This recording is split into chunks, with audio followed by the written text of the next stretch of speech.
हाँ तो प्यारे बच्चे, एक बार फिर से आप सभी का स्वागत है हमारे प्यारे से यूट्यूब चैनल फिजिक्स बाय यार अनूप विश्व में। आशा करते हैं हम कि आप सभी लोग जो है बिल्कुल ठीक होंगे और अच्छे से परीक्षा की तैयारी कर रहे होंगे। तो आइए आज हम अपने इस वीडियो में पढ़ने वाले हैं गॉस के नियम का अनुप्रयोग पढ़ने वाले हैं, जिसमें से पहला अनुप्रयोग है अनंत लंबाई के एक समान रूप से आवेशित ऋजुरेखीय चालक के निकट विद्युत क्षेत्र की तीव्रता।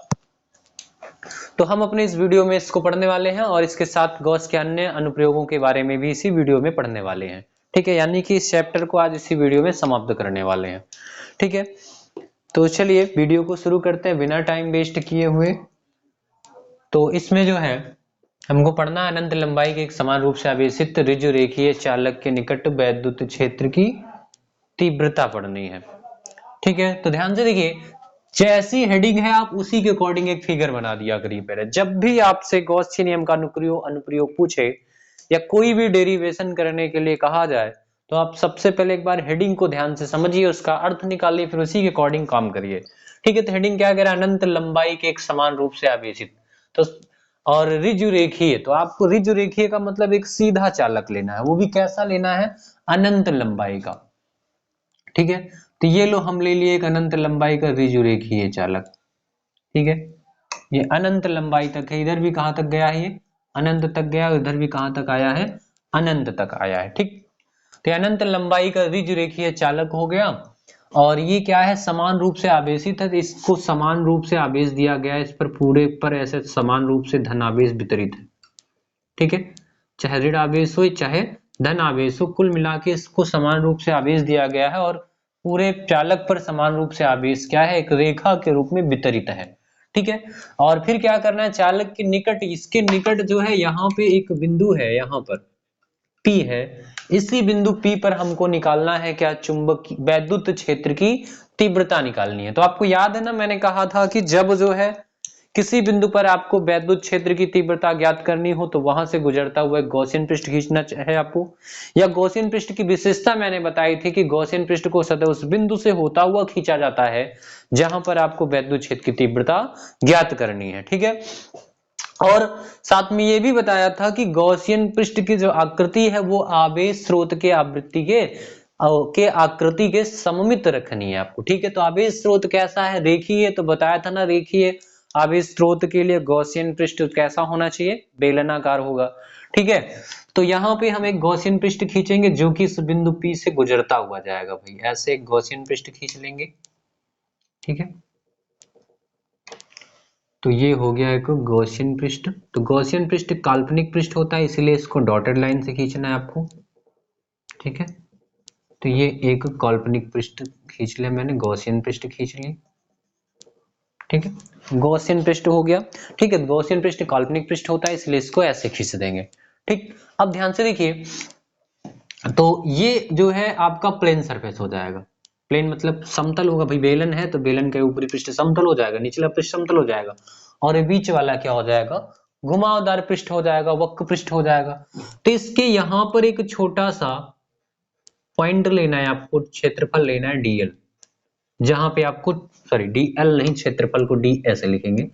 तो छोटा सा क्षेत्रफल ले लेंगे डीए, जहां पर आपको वैद्युत क्षेत्र की तीव्रता ज्ञात करनी वहां पे। ठीक, और इस क्षेत्रफल का जो क्षेत्रफल सदिश होगा इसके तल के अभिलंब इधर की ओर होगा। ठीक है, और यहां से जो बल रेखा गुजरेगी इस धनावेश से वो भी इसी डायरेक्शन में आएगी। तो जब दोनों रेखाएं एक ही दिशा में है तो यहाँ पे थीटा कितना हो जाएगा? थीटा हो जाएगा 0 डिग्री। थीटा कितना हो जाएगा? 0 डिग्री हो जाएगा। और ये रहा आपका प्लेन सरफेस। यही प्लेन सरफेस का जो क्षेत्रफल सदिश होगा वो इसके तल के अभिलंबवत ऊपर की ओर होगा। ठीक है, और यहां से धनावेश से जो बल रेखा गुजरेगी इधर की ओर जाएगी, तो यहाँ पे एंगल कितना हो जाएगा? थीटा हो जाएगा 90 डिग्री। इसी प्रकार से यहाँ से इस वाले तल का जो क्षेत्रफल सदिश होगा वो नीचे की ओर हो जाएगा, और इस धनावेश से बल रेखा इधर की ओर जाने वाली है जो वैद्युत क्षेत्र रेखा है, तो इसके बीच का एंगल भी कितना हो जाएगा? 90 डिग्री हो जाएगा। ठीक है, तो ये 90 डिग्री हो जाएगा। तो इस प्रकार से हम इसकी जो लंबाई है बेलन की, इस लंबाई को मान लेता हूं कितना है? L है। कितना है? L है। और इसमें जो चालक है इस पर समान रूप से धनावेश वितरित है, और आवेश की मात्रा कितनी है? तो Q है। आवेश की कितनी मात्रा इस पर वितरित है? तो Q वितरित है। ठीक है, तो चलिए अब हम डेरिवेशन को स्टार्ट करते हैं। तो चूंकि हमको निकालना क्या है, गॉस के नियम का अनुप्रयोग पढ़ना है। तो गॉस का नियम क्या है भाई, आप जानते हो ना, phi is equal to Q upon epsilon nought होता है, क्यू अपान एप्सिलॉन नॉट होता है। ठीक है, तो इसके लिए हमको फाई ई चाहिए। ठीक है, तो फाई इज इक्वल टू आपने पढ़ा ना, ई ए कॉस थीटा होता है, E D A cos theta होता है, ई ए या ई डी ए कॉस थीटा होता है। ठीक है, तो इसके लिए हमको क्या पता होना चाहिए, ई पता होना चाहिए। क्या पता होना चाहिए, सॉरी ई नहीं पता होना चाहिए, ई तो निकालना ही हमको। ठीक है, यहाँ पे क्यू निकालना पड़ेगा हमको। सबसे पहले क्या निकालना पड़ेगा, क्यू को निकालना पड़ेगा। ठीक है, तो क्यू को निकालेंगे, तो क्यू को कैसे निकालेंगे, तो पहले क्यू की जरूरत पड़ेगी, इसलिए सबसे पहले आपको क्या निकाल लेना है, क्यू को निकाल लेना है। ठीक है, तो चलिए, तो क्यू को निकालने के लिए क्या करेंगे, ये चालक है, इसकी लंबाई में आवेश वितरित है। ठीक है, तो जब लंबाई में आवेश वितरित हो तो वहां पे आवेश एक रेखा के रूप में वितरित होता है, तो वहां पे आपको निकालना है आवेश का रेखीय घनत्व। ठीक है, तो सबसे पहले आप क्या निकालोगे, आवेश का रेखीय घनत्व निकालोगे। आप क्या निकालोगे, आवेश का रेखीय घनत्व। तो आवेश का रेखीय घनत्व होता क्या है, घनत्व है क्या चीज, पहली बात द्रव्यमान घनत्व, द्रव्यमान बटे आयतन। द्रव्यमान का जो आयतन घनत्व होता है वो द्रव्यमान बटे आयतन है, और आवेश का रेखीय घनत्व आवेश बटे लंबाई हो जाएगा। ठीक है, क्योंकि रेखा लंबाई होती है रेखा में, तो आवेश बटे क्या हो जाएगा, लंबाई हो जाएगा। और आवेश के रेखीय घनत्व को लिखते किससे है, तो आवेश का जो रेखीय घनत्व होता है इसको प्रदर्शित किससे किया जाता है भाई, तो आवेश के रेखीय घनत्व को प्रदर्शित करते हैं लेमडा से। किससे प्रदर्शित करते हैं, लेमडा से। तो लेमडा इज इक्वल टू हो जाएगा आपका क्यू, यानी आवेश की मात्रा बटे किसमें आवेश है, तो लंबाई में आवेश है, तो रेखीय घनत्व हो जाएगा lambda is equal to Q upon L. तो आपको आवेश की मात्रा चाहिए गॉस का नियम लगाने के लिए, इसलिए क्यू इज इक्वल टू क्या हो जाएगा आपका, लेमडा एल हो जाएगा। क्यू इज इक्वल टू क्या हो जाएगा, लेमडा एल। ठीक है, तो गॉस के नियम का अनुप्रयोग पढ़ना है ना आपको, तो चलिए गॉस के नियम का अनुप्रयोग करते हैं भाई। ठीक है, तो यहां से गॉस के नियम का अनुप्रयोग करने के लिए जो है, अब हम क्या निकाल लेंगे, फ्लक्स निकाल लेंगे, फाई। तो phi E is equal to, आप जानते हो क्या होता है, सॉरी गॉस के नियम से अनुप्रयोग पढ़ो तो लिखो ऐसे सीधा, क्या लिखोगे, गॉस के नियम, गॉस के नियम से। ठीक है, तो गॉस का नियम क्या है, phi E is equal to Q upon epsilon nought, phi is equal to Q upon epsilon nought. और आपने phi E is equal to क्या पढ़ा है, ठीक है, तो आपको याद है ना, मैंने पढ़ाया था D phi E is equal to, ठीक है, E D A cos theta. ठीक है, और इधर का डी हटाएंगे तो phi E is equal to आपको मिलेगा integration E D A cos theta, क्योंकि इधर का डी हटाएंगे तो उधर समाकलन लग जाएगा, क्योंकि डी हटाने के लिए दोनों पक्षों का समाकलन करना पड़ेगा। तो डी फाई का समाकलन फाई हो जाएगा, और इधर का समाकलन नहीं किए तो वो समाकलन लगा के लिख दिए। ठीक है, तो फाई इज इक्वल टू होता क्या है, यहां से integration E D A cos theta होता है, integration E D A cos theta. ठीक है, तो लेकिन यहाँ पे समस्या ये है कि यहाँ पे जो है, जो फ्लक्स गुजरेगा वो तीन तलों से गुजरेगा। कैसे, एक ही जो वक्राकार पृष्ठ है इससे फ्लक्स गुजरेगा। ठीक है, दूसरा इस समतल निचले वाले समतल पृष्ठ से फ्लक्स गुजरेगा, और तीसरा इस ऊपरी वाले समतल पृष्ठ से जो है फ्लक्स गुजरेगा। तो तीन तीन पृष्ठों से गुजरने वाला है, जिसमें से एक वक्र पृष्ठ है और दुई समतल पृष्ठ है। तो मैं एक काम करता हूं, पहले दो गुणे प्लेन सरफेस के लिए ईडीए कॉस थीटा कर देता हूं, फिर प्लस करके close integration E D A cos theta curve surface के लिए। ठीक है, कर्व सरफेस के लिए is equal to Q upon epsilon nought है, तो Q upon epsilon nought put कर देंगे।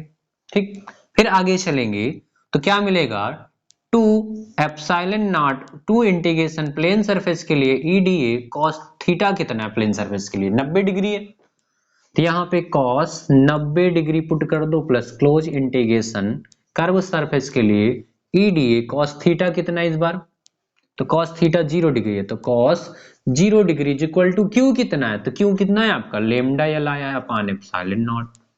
ठीक, आगे चलिए, कॉस 90 की वैल्यू क्या होती है, 0, तो 0 का गुणा इस पूरे में होगा तो क्या मिलेगा, 2 इंटीग्रेशन प्लेन सरफेस के लिए ई D A into 0 plus close integration ई देखो ई नियत राशि है, वैद्युत क्षेत्र की तीव्रता, इसको बाहर निकाल लेंगे। ठीक है, तो क्लोज इंटीग्रेशन कर्व सरफेस के लिए, कर्व सरफेस के लिए dA इंटू कॉस जीरो की value 1 lambda L upon epsilon nought हो जाएगा। ठीक है, आगे चलिए, तो जीरो से गुणा करेंगे तो ये पूरा तुम्हारा जीरो हो जाएगा। ठीक है, ये पूरा का पूरा क्या हो जाएगा, जीरो हो जाएगा। फिर आपके पास बचा क्या, ई। ठीक है, और कर्व सरफेस का जो डीए करेंगे तो कर्व सरफेस का इंटीग्रेशन डीए ए हो जाएगा। ए किसके लिए, कर्व सरफेस के लिए, तो कर्व सरफेस का एरिया यानी बेलन का वक्र पृष्ठीय क्षेत्रफल। ठीक है, तो वक्र पृष्ठीय क्षेत्रफल होता है कितना है, 2 पाई आर एल हो जाएगा। एच होता है पर यहाँ पे बेलन की लंबाई एच से नहीं बल्कि एल से लिखी जा रही है, तो 2 पाई आर एल हो जाएगा is equal to lambda L upon epsilon nought हो जाएगा। ठीक, एल से एल आपका कैंसिल आउट हो जाएगा। ठीक है, तो E इज इक्वल टू आपको मिलेगा 2 पाई आर को उधर भेज दो, इधर गुणे में उधर जाएगा, भाग में तो 1 अपान 2 पाई एप्सिलॉन नॉट। ठीक है, और आर को उसके बटे में लिख देंगे, किसके, लेमडा के बटे में, तो लेमडा अपान आर हो जाएगा। ठीक है, तो ये हो जाएगा।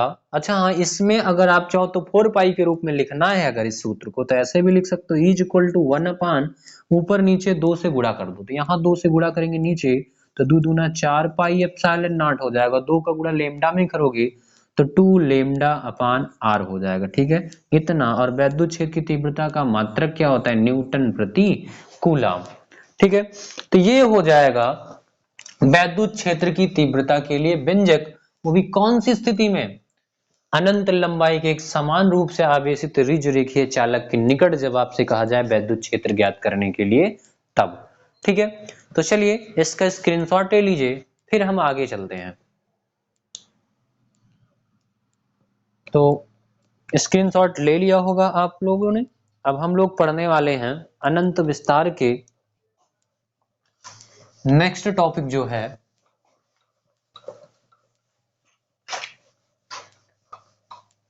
वो है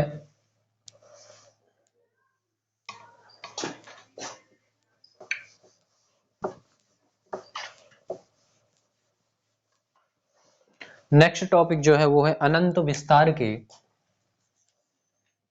अनंत विस्तार के समतल अचालक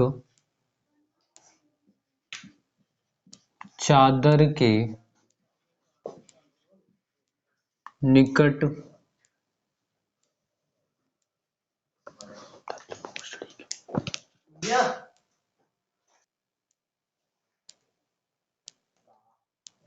तो देखिए हमको पढ़ना क्या था, अनंत विस्तार के समतल आवेशित अचालक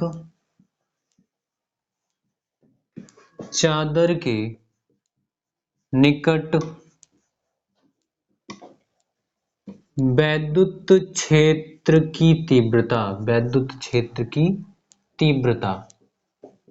ठीक है, तो इसका मतलब क्या हुआ कि हमारे पास एक चादर है जिसकी लंबाई कितना है, अनंत है। ठीक है, तो हम एक चादर ले लेते हैं जो कि अनंत लंबाई की मान लेते हैं। ठीक है, तो ये एक चादर है जो समान रूप से आवेशित है और साथ में इसकी जो लंबाई है वो अनंत है। तो ये इस प्रकार से क्या है, समान रूप से आवेशित है, इस पर आवेश ऐसे फैला हुआ है।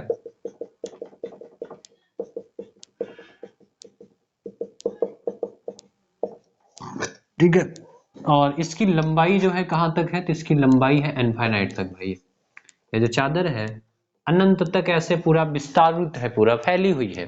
ठीक है, तो हेडिंग क्या है, अनंत विस्तार के समतल आवेशित अचालक, मतलब ये एक अचालक पदार्थ से बनी हुई चादर है। ठीक है, जो कि आवेशित है समान रूप से और अनंत विस्तार की है, इसकी लंबाई कितनी है, अनंत है। ठीक है, तो अनंत लंबाई की ये चादर है। अब इस चादर के निकट वैद्युत क्षेत्र की तीव्रता आपको ज्ञात करनी है, तो यहाँ पे इसके निकट एक बिंदु P है जहां पे हमको वैद्युत क्षेत्र की तीव्रता ज्ञात करनी है। ठीक है, तो इसके लिए हम क्या करेंगे, फिर से एक गॉसियन पृष्ठ खींचेंगे। अब चादर अनंत लंबाई की है और चादर है, तो इसके लिए गॉसियन पृष्ठ कैसे खींचेंगे, तो क्या करेंगे, देखो चादर को फोल्ड करेंगे, रोल करेंगे गोल गोल गोल गोल, तो एक बेलन बन जाएगा। ठीक है, और इसके लिए भी अब हम कैसे खींचने वाले हैं गॉसियन पृष्ठ, बेलनाकार का। ठीक है, तो यहां से एक बेलनाकार का हम क्या खींच देंगे, गॉसियन पृष्ठ खींच देंगे।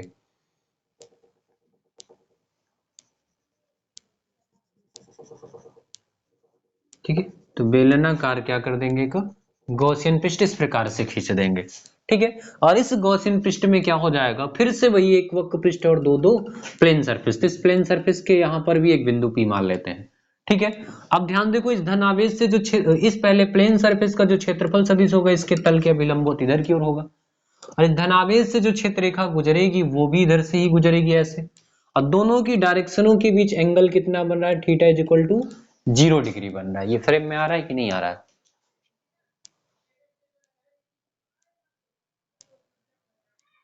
अभी ठीक है।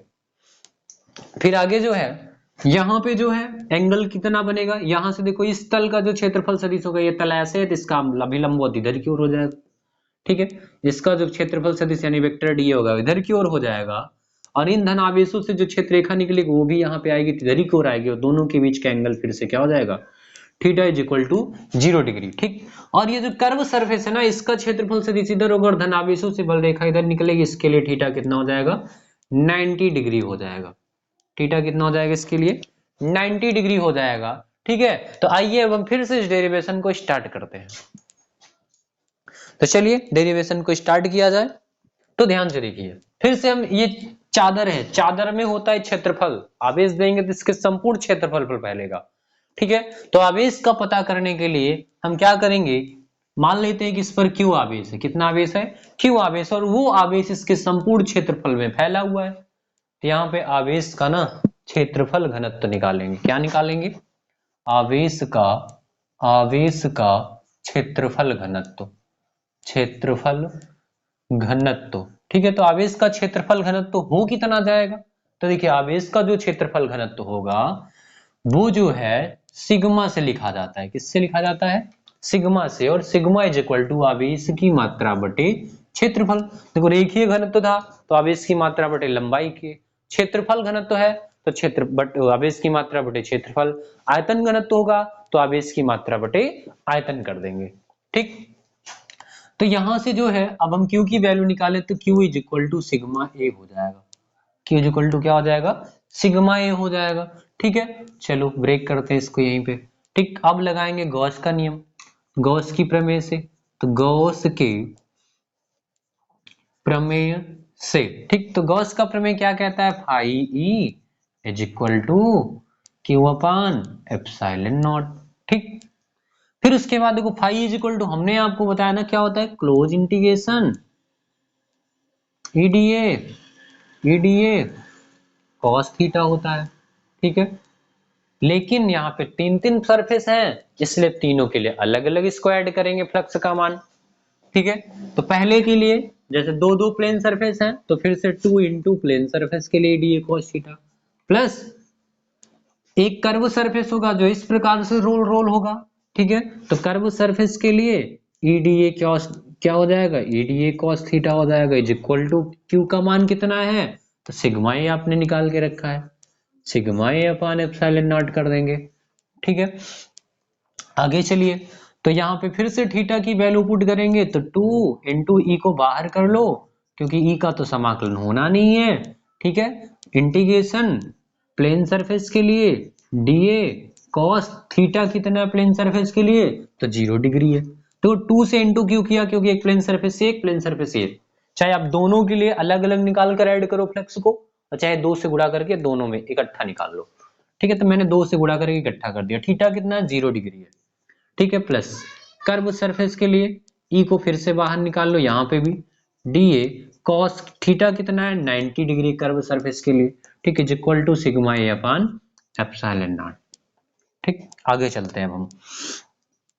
तो यहां से आपको क्या मिलेगा, 2 ई कॉस 0 की वैल्यू कितनी है, कॉस 0 की वैल्यू एक का गुणा डीए में करोगे, डीए का इंटीग्रेशन ए होता है, डीए का इंटीग्रेशन क्या होता है, ए होता है। ठीक, प्लस cos 90 की वैल्यू 0, 0 का मल्टीप्लाई करेंगे तो ये पूरा क्या हो जाएगा 0, यानी कि ई इंटीग्रेशन कर्व सरफेस के लिए, क्लोज इंटीग्रेशन कर्व सरफेस के लिए, ठीक है, क्या हो जाएगा D A into 0 is equal to sigma A upon epsilon not.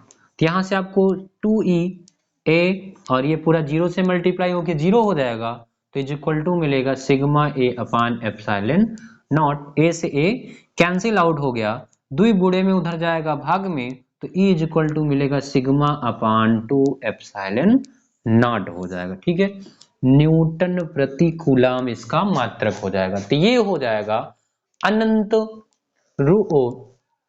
अनंत विस्तार के समतल आवेशित चादर के निकट वैद्युत क्षेत्र की तीव्रता के लिए व्यंजक क्या हो गया, E is equal to sigma upon 2 epsilon nought, जहां सिग्मा क्या है तो चादर पर आवेश का क्षेत्रफल घनत्व है, और एप्सिलॉन नॉट क्या है तो निर्वात की वैद्युतशीलता है। ठीक है, तो इसका स्क्रीनशॉट ले लीजिए, फिर हम आगे चलते हैं।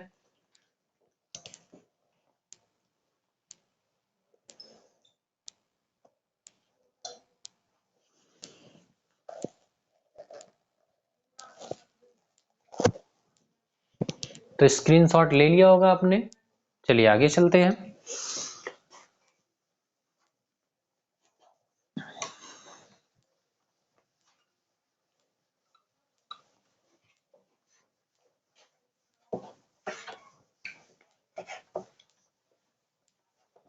नेक्स्ट आपको क्या पढ़ना है, आवेशित चालक के ठीक बाहर वैद्युत क्षेत्र की तीव्रता। तीसरा पॉइंट क्या है, आवेशित चालक के ठीक बाहर वैद्युत क्षेत्र की तीव्रता, वैद्युत क्षेत्र की तीव्रता। ठीक है, आवेशित चालक के ठीक बाहर वैद्युत क्षेत्र की तीव्रता पढ़नी है आपको। ठीक है, अब ध्यान देखो, आवेशित चालक है इस बार। ठीक है, अभी तक अचालक थे, अब क्या है आपका इस बार चालक है। तो ये हो गया एक आवेशित चालक। ठीक है, ये हो गया आपका एक आवेशित चालक हो गया। ठीक है, और इसी चालक के ठीक बाहर देखो, ये चालक ये खत्म नहीं हुआ है, अभी आगे भी गया है। ठीक है, इसके भी आगे भी गया है चालक। ठीक है, तो ये चालक कैसा है, आवेशित है, तो इसको हम आवेश दे देंगे। तो आवेश क्या होता है ना, चालकों को जब आवेश दिया जाता है तो आवेश उसके ऊपरी पृष्ठ पर फैल जाता है। चालक के अंदर नहीं होता आवेश, बल्कि संपूर्ण आवेश क्या होता है उसके ऊपरी पृष्ठ पर समान रूप से वितरित हो जाता है। ठीक है, तो ऐसे क्या हो जाएगा, आवेश इस चालक पर वितरित हो जाएगा। ठीक है, तो अब इस चालक के निकट यहाँ पे एक बिंदु P है, जहां पे हमको क्या निकालना है, वैद्युत क्षेत्र की तीव्रता ज्ञात करनी है। ठीक है, अब जब हम इस चालक को देखेंगे तो इस चालक का ये वाला जो सिरा है एक चादर की भांति व्यवहार करेगा, और ये वाला सिरा है जो वो दूसरी चादर की भांति व्यवहार करेगा। ठीक है, और इस बिंदु P पर इस धनावेश से भी क्षेत्र रेखा इधर ही की ओर जाने वाली, इस वाले से भी क्षेत्र रेखा उधर ही की ओर जाने वाली है। ठीक है, तो हम मान लेते हैं कि ई वाला सिरा 1 है और ये सिरा क्या है 2। इस साइड का सिरा क्या है 1 है, इस साइड का सिरा 2 है, और ये दोनों सिरे एक अलग अलग चादर की भांति व्यवहार करेंगे। ठीक है, तो एक बार इस चादर के लिए के कारण यहाँ पे वैद्युत क्षेत्र की तीव्रता निकालेंगे, फिर उसके बाद इसके कारण यहाँ पे निकालेंगे। दोनों की डायरेक्शन सेम आ रही है, इसलिए परिणामी निकालने के लिए दोनों को क्या कर देना है, ऐड कर देना। ठीक, तो चादर के निकट वैद्युत क्षेत्र की तीव्रता अभी अभी हमने निकाली थी, equal to sigma upon 2 epsilon nought होता है। ठीक, तो चलिए, चालक के सिरा ए के कारण, चालक के सिरा ए के कारण सॉरी एक के कारण, ठीक है, एक के कारण बिंदु P पर वैद्युत क्षेत्र, ठीक, तो बिंदु P पर वैद्युत क्षेत्र कितना आ जाएगा, तो एक के कारण आने वाले वैद्युत क्षेत्र को E1 से लिखेंगे। E1 इज इक्वल टू क्या हो जाएगा आपका सिग्मा अपान 2 एप्सिलॉन नॉट। ठीक, इसी प्रकार से अब चालक के सिरा द्वि के कारण, दो के कारण बिंदु P पर वैद्युत क्षेत्र, P पर वैद्युत क्षेत्र, ठीक है, P पर वैद्युत क्षेत्र कितना हो जाएगा, तो उसको हम E2 से लिखेंगे, और E2 इज इक्वल टू भी मिलेगा आपको सिग्मा अपान 2 एप्सिलॉन नॉट। ठीक है, फिर बिंदु P पर परिणामी क्षेत्र निकाल लेंगे। अब बिंदु P पर परिणामी वैद्युत क्षेत्र, परिणामी वैद्युत क्षेत्र ठीक है। तो बिंदु P पर परिणामी वैद्युत क्षेत्र कितना हो जाएगा? तो बिंदु P पर जो परिणामी वैद्युत क्षेत्र है वो दोनों की, देखिए इसके कारण ये आपका E1 हो गया और ये क्या हो गया E2, और दोनों की डायरेक्शन सेम है। जब समान दिशा में हो, दोनों दो सदिश राशियां समान दिशा में हो तो परिणामी निकालने के लिए जोड़ देते हैं। तो E बराबर हो जाएगा आपका E1 प्लस E2। E बराबर क्या हो जाएगा? E1 प्लस E2 हो जाएगा। तो E बराबर E1 कितना है? Sigma upon 2 epsilon naught plus sigma upon 2 epsilon naught, हर बराबर है तो अंश जुड़ जाएगा। तो E is equal to 2 sigma upon 2 epsilon naught मिलेगा आपको, 2 सिग्मा अपान 2 एप्सिलॉन नॉट मिलेगा, और 2 से 2 हो जाएगा कैंसिल, तो E इज इक्वल टू मिलेगा सिग्मा अपान एप्सिलॉन नॉट। ठीक है। तो समान रूप से आवेशित चालक के निकट वैद्युत क्षेत्र की तीव्रता के लिए व्यंजक हो गया sigma upon epsilon nought newton प्रति कूलम। ठीक है। तो इसका भी स्क्रीनशॉट ले लीजिए आप, फिर हम आगे चलते हैं।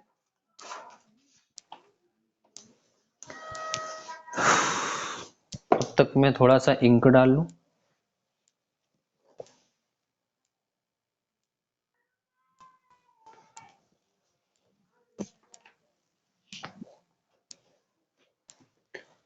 चलिए, तो नेक्स्ट टॉपिक है अपना, इसको मैं इरेज करता हूं,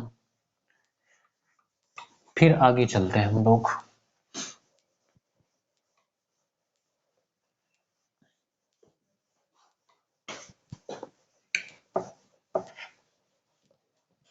तो चौथा पॉइंट है विपरीत प्रकार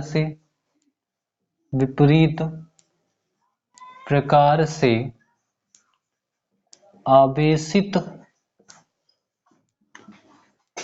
चालकों के ठीक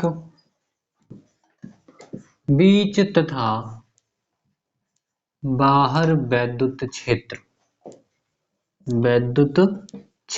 ठीक है। तो इस प्रकार इस बार हमारे पास क्या है? दो दो चालक हैं।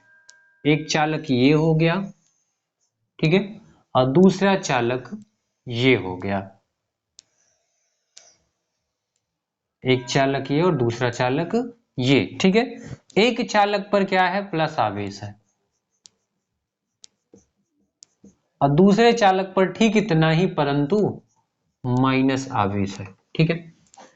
तो कंडीशन हमारे पास है दो दो की, एक बार आप इन दोनों के ठीक बीच में वैद्युत क्षेत्र की तीव्रता ज्ञात कीजिए और एक बार इनके ठीक बाहर वैद्युत क्षेत्र की तीव्रता ज्ञात कीजिए। ठीक है। तो चलिए, सबसे पहले हम निकालेंगे चालकों के बीच वैद्युत क्षेत्र। ठीक, चालकों के बीच वैद्युत क्षेत्र। ठीक है। तो यहां पे देखिए, इस चालक का नाम रख दे रहे हैं ए और इस चालक का नाम रख दे रहे हैं बी। चालक ए के कारण पहले हम बिंदु पी पर चुंबकीय क्षेत्र वैद्युत क्षेत्र निकालेंगे, फिर चालक बी के कारण यहाँ पे वैद्युत क्षेत्र निकालेंगे। अब ध्यान देखो, ए धन आवेश है तो इससे बल रेखा इधर जाएगा, ये ऋण आवेश है तो इसमें आके प्रवेश करेगा, तो फिर से दोनों के कारण क्या है? वैद्युत क्षेत्र समान है। ठीक है। तो ए के कारण E1 है, अगर बी के कारण क्या है? E2 है, तो दोनों के कारण वैद्युत क्षेत्र क्या है?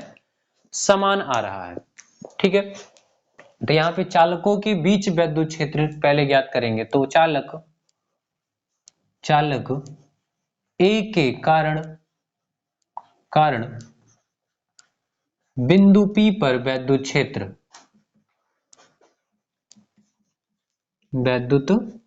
चालक ए के कारण बिंदु P पर वैद्युत क्षेत्र ज्ञात करेंगे। तो हमको मिलेगा E1 बराबर sigma upon 2 epsilon not. E1 बराबर सिग्मा अपान 2 एप्सिलॉन नॉट मिलेगा। ठीक है। फिर उसके बाद हम चालक बी के कारण निकालेंगे। चालक बी के कारण बिंदु P पर वैद्युत क्षेत्र निकालेंगे। ठीक है। तो क्या मिलेगा हमको? चालक बी के कारण बिंदु P पर वैद्युत क्षेत्र, तो फिर से वही हमको मिलेगा E2 is equal to sigma upon 2 epsilon nought. बिंदु P पर परिणामी क्षेत्र क्या हो जाएगा? बिंदु P पर परिणामी वैद्युत क्षेत्र तो क्या हो जाएगा? बिंदु P पर परिणामी वैद्युत क्षेत्र, तो E इज इक्वल टू मिलेगा आपको E1 प्लस E2 मिलेगा। क्या मिलेगा? E is equal to E1 plus E2 मिलेगा। ठीक है, तो E is equal to E1 plus E2 मिल रहा है ना आपको। तो एक काम करिए, E is equal to E1 की वैल्यू रख दीजिए सिग्मा अपान 2 एप्सिलॉन नॉट और प्लस E2 की वैल्यू भी रख देंगे सिग्मा अपान 2 एप्सिलॉन नॉट।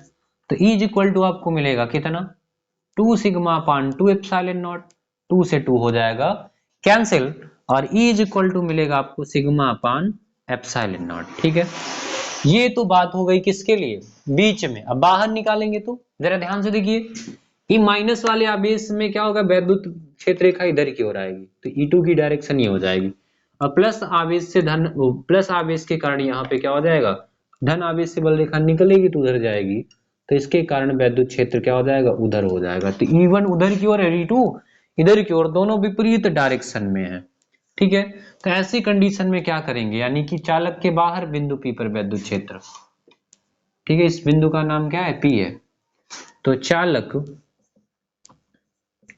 के बाहर बिंदु P पर वैद्युत क्षेत्र, वैद्युत क्षेत्र, ठीक है, तो चालक के बाहर बिंदु P पर वैद्युत क्षेत्र क्या मिलने वाला है आपको? चालक के बाहर वैद्युत क्षेत्र निकालेंगे बिंदु P पर, तो E is equal to E2 minus E1 हो जाए, क्योंकि दोनों की डायरेक्शन क्या है? विपरीत है। तो E is equal to E2 कितना है? तो E2 है आपका सिग्मा पान 2 एप्सिलॉन नॉट और E1 भी कितना है? सिग्मा पान 2 एप्सिलॉन नॉट और घटकर क्या हो जाएगा? 0 हो जाएगा। ठीक है, तो विपरीत प्रकार से आवेशित दो चालकों के बीच वैद्युत क्षेत्र कितना आता है? सिग्मा पान एप्सिलॉन नॉट आता है और बाहर क्या हो जाता है? 0 न्यूटन प्रति कूलाम, 0 न्यूटन प्रति कूलाम प्राप्त हो जाएगा। ठीक है, तो इसका भी स्क्रीनशॉट ले लीजिए, फिर हम आगे चलते हैं।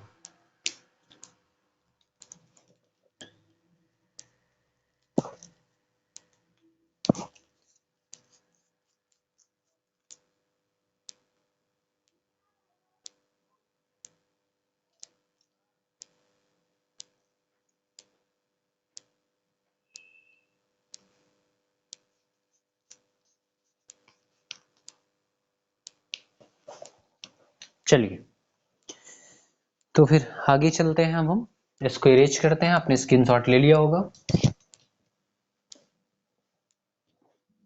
एक डेरिवेशन और लास्ट बच रहा है और उसके साथ मार्कर भी जवाब दे रहा है और मैं इंक लाना भी भूल गया था।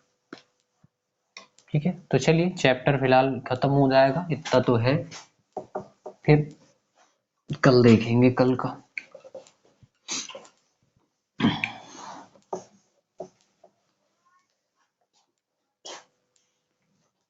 तो अब हमको पढ़ना है नेक्स्ट, जो अपना है लास्ट नंबर है 5वां नंबर, एक समान रूप से आवेशित गोलीय कोश के कारण वैद्युत क्षेत्र की तीव्रता। एक समान रूप से आवेशित गोलीय कोश के कारण वैद्युत क्षेत्र की तीव्रता। ठीक है, एक समान रूप से आवेशित गोलीय कोश के कारण वैद्युत क्षेत्र की तीव्रता आपको पढ़ना है इस बार। ठीक है, तो देखिए आपके पास एक गोलीय कोश है, तो एक पूरा खोखला गोला है। क्या है? खोखला गोला है और इस पर समान रूप से आवेश ऐसे वितरित है।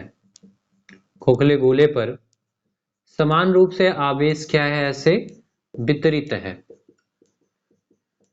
इस प्रकार से। ठीक है, कितना आवेश है? तो क्यू आवेश है। ठीक, गोले के पूरे पृष्ठ पर वितरित है। ठीक है, तो यहाँ पे भी आवेश गोले के पृष्ठ पर है, तो यहाँ पे भी हम गोले का क्या आवेश का पृष्ठ घनत्व ही निकालेंगे, क्षेत्रफल घनत्व निकालेंगे, क्योंकि पृष्ठ पर है तो पृष्ठ घनत्व निकालेंगे, आयतन में होता तो आयतन घनत्व निकालते।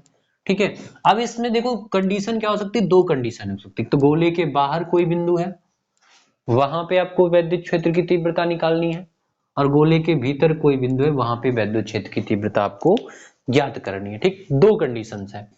तो सबसे पहले हम निकालेंगे नंबर 1 गोले के, चलो गोले, पहले चलो आवेश का पृष्ठ घनत्व निकाल लेते हैं क्योंकि वो दोनों कंडीशनों में काम दे जाएगा। ठीक है, तो आवेश का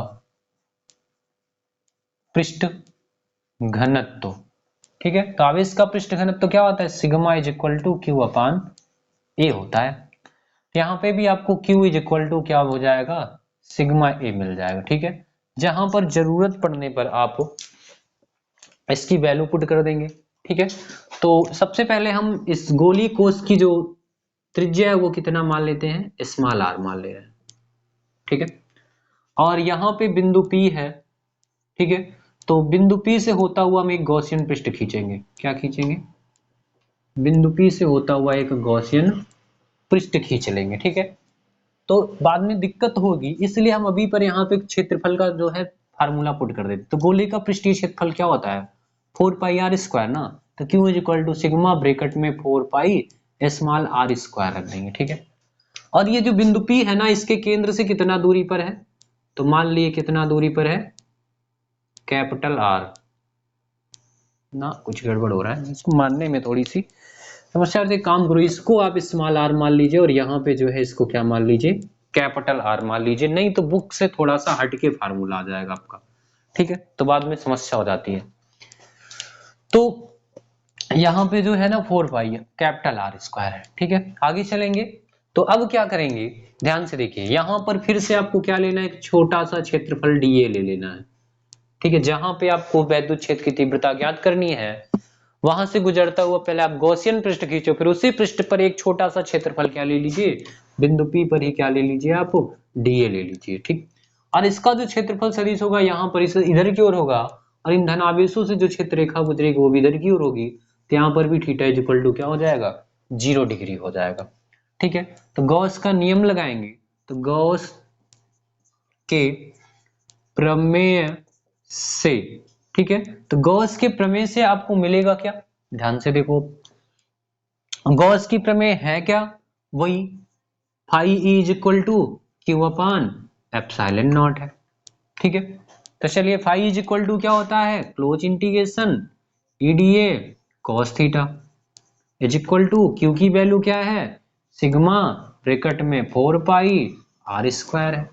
ठीक है, आगे चलेंगे, तो यहां से मिलेगा आपको, ई को बाहर निकाल लेंगे, close integration DA cos theta कितना है, 0 डिग्री है, और कॉस 0 की वैल्यू क्या हो जाती है, जानते ही हो आप, 1 होती है, 4 पाई आर स्क्वायर हो जाएगा। ठीक, कॉस 0 का मान 1, इंटीग्रेशन डीए ए हो जाएगा। ए का मतलब पूरे पृष्ठ का क्षेत्रफल, क्यों, कौन से, कहां पे डीए, गॉसियन पृष्ठ पे, तो गॉसियन पृष्ठ का क्षेत्रफल इस बार लिखेंगे। तो गॉसियन पृष्ठ भी गोल है, इसका क्षेत्रफल भी हो जाएगा 4 पाई, त्रिज्या कितनी है इसकी, स्मॉल आर, तो स्मॉल आर स्क्वायर हो जाएगा आपका, इनटू कॉस 0 की वैल्यू 1, सिग्मा ब्रैकेट में 4 पाई कैपिटल आर स्क्वायर हो जाएगा। ठीक है, तो E इज इक्वल टू, ये पूरा गुणे में उधर जाएगा भाग में, sigma 4 pi capital R square बटे में 4 पाई स्मॉल आर स्क्वायर हो जाएगा। 4 पाई से 4 पाई कैंसिल हो जाएगा, तो आपको E इज इक्वल टू मिलेगा sigma capital R square upon small R square मिल जाएगा। ठीक है, अच्छा ये एप्सिलॉन नॉट था क्यू बटे में, ये लिखना मैं भूल गया, तो यहाँ पे बटे में क्या है, एप्सिलॉन नॉट भी है। ठीक है, द्वैत में कह रहा हूँ, कुछ मिस कर रहा हूँ मैं, बटे में एप्सिलॉन नॉट भी है। ठीक है, तो ये हो जाएगा फार्मूला वैद्युत क्षेत्र की तीव्रता का न्यूटन प्रति कूलम में। ठीक है, तो इसका स्क्रीनशॉट ले लीजिए, तो फिर हम भीतर भी निकाल लेते हैं चुंबकीय क्षेत्र की तीव्रता, वो वैद्युत क्षेत्र की तीव्रता। ये बार बार चुंबकीय क्षेत्र जुबान पे आ जा रहा है, वो है क्या कि मैं स्कूल में अभी चुंबकीय क्षेत्र पढ़ा रहा था, इसलिए जो है जुबान पे बार बार वैद्युत क्षेत्र के बजाय चुंबकीय क्षेत्र आ जा रहा है। ठीक है, तो चलिए फिलहाल आप इसका स्क्रीनशॉट ले लीजिए, फिर हम आगे चलते हैं।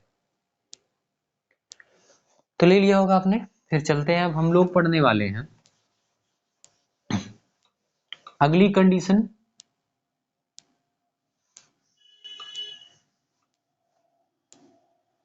ठीक है, अगली कंडीशन क्या है, यदि अपना जो बिंदु P है, ठीक है, वो पृष्ठ पर ही उपस्थित हो, यहां पर ही उपस्थित हो, यहां पे ना हो, बल्कि यहां पे ना हो, ठीक है, हाँ,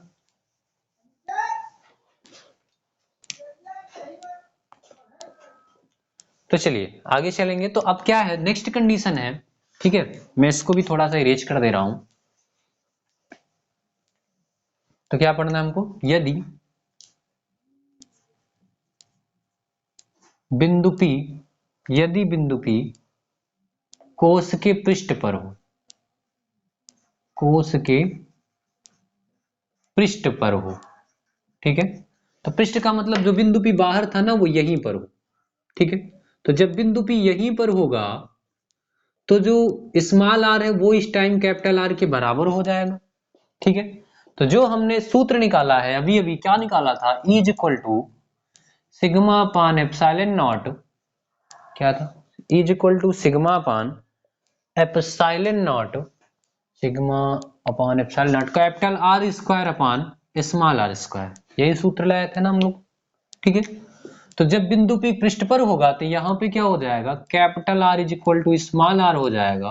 तो यहाँ पे पुट कर देंगे तो is equal to sigma upon epsilon nought, capital R के स्थान पर क्या रख देना, स्मॉल r किसके बराबर है, कैपिटल R के, तो स्मॉल r के स्थान पे क्या रख दोगे, कैपिटल R, तो कैपिटल R स्क्वायर से कैपिटल R स्क्वायर कैंसिल हो जाएगा। तो is equal to sigma upon क्या मिलेगा आपको, एप्सिलॉन नॉट न्यूटन प्रति कूलम मिल जाएगा, ठीक। एक कंडीशन और है, ठीक है, यदि बिंदु P, यदि बिंदु P कोश के भीतर हो, कहां हो, गोलीय कोश के भीतर हो, बिंदु P कोश के भीतर हो, भीतर हो, ठीक है। तो उसके लिए क्या करेंगे हम, तो उसके लिए हम जो है एक नया चित्र बनाते हैं आपके लिए, ठीक है। ये कोश है, इस पर ऐसा आवेश वितरित हुआ है, ठीक है, और बिंदु P ना इसके भीतर